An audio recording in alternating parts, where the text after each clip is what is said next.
Today I'm replacing the blower motor on a 2012 Mercedes GLK 350. First thing you want to do is under the passenger side, pull these Torx fasteners off. There's one right here,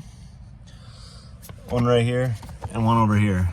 Just these three, and then you can take this panel, kind of flip this down, get this out of your way, and then you can just pull this whole plastic panel down. This one's installed incorrectly. Normally this is hooked behind here.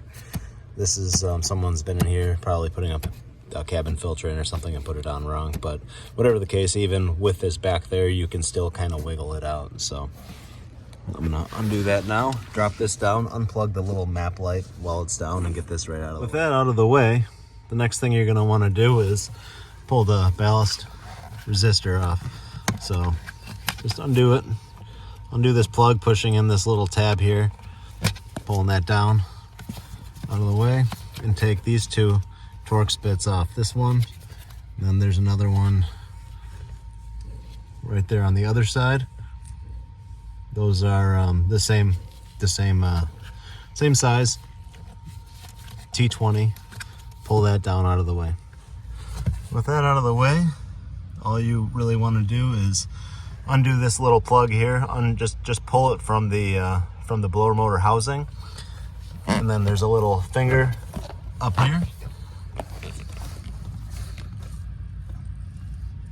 It's got a blue dot on it. Pull that downwards so it jumps over this little ramp, and then turn it clockwise, looking up at it clockwise, until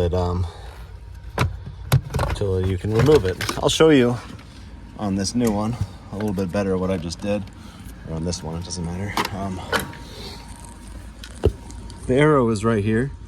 You can see this little arrow on this tab. This is the tab you have to pull down on, jumps over a little ramp. And up underneath here, you can see that there's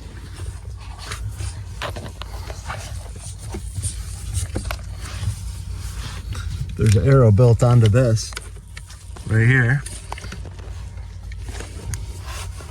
Let me get the lighting a little bit better, I'm sorry.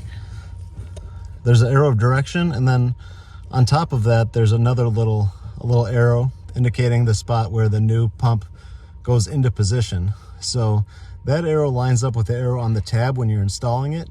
You push it straight up like that, and then you turn it counterclockwise until it clicks into place. The rest of the job is just reassembling the stuff you took apart the same way you found it. So I wish I could have showed you that a little bit better, but just where it's at, it's a little bit tricky. But yeah, it's not too bad of a job. If you have any questions or anything I can help with, leave it in the comments. So appreciate it.